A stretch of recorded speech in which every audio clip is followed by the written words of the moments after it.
The first day back at the Alberta legislature turned into a total catastrophe yesterday when a vote by members of the House to pick a new deputy chair of legislature committees went completely off the rails.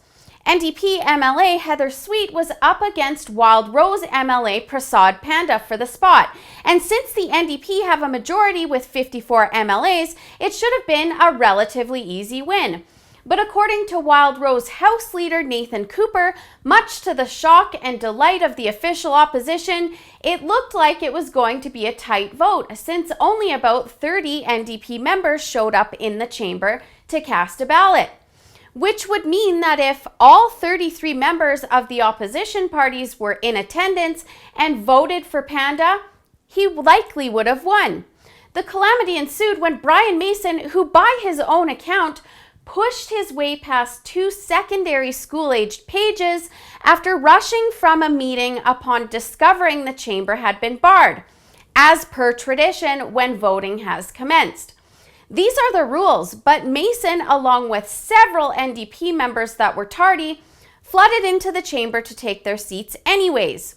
And as a result, Speaker Bob Wanner ordered the results of the first vote nullified without announcing the winner, and the votes were destroyed immediately. Wanner is an NDP MLA, but in the position of Speaker is supposed to act fairly toward all parties.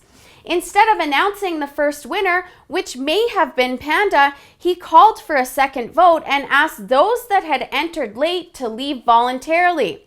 It's still unclear as to whether all of the NDP members that had entered late actually left. And of course, Sweet ended up winning the second time around. Brian Mason currently has 16 years of experience as an MLA, and he's the longest standing member in the legislature. In fact, he was once leader of the NDP party before stepping down prior to this last election. And he blamed the gong show that he led on a misunderstanding of rules and being unprepared. It just doesn't add up. Other NDP MLAs made the claim that it was unfair not to let them in because the legislature bells hadn't rung to signal a vote. But those aren't the rules for the election of speakers and chairs. The bells don't ring in these instances. The fact of the matter is that the NDP were late for work and they'll have it their way no matter what lengths they have to go to, even if that means breaking rules and bullying their way past a couple of high school kids to cast a ballot. For the Rebel.media, I'm Holly Nicholas.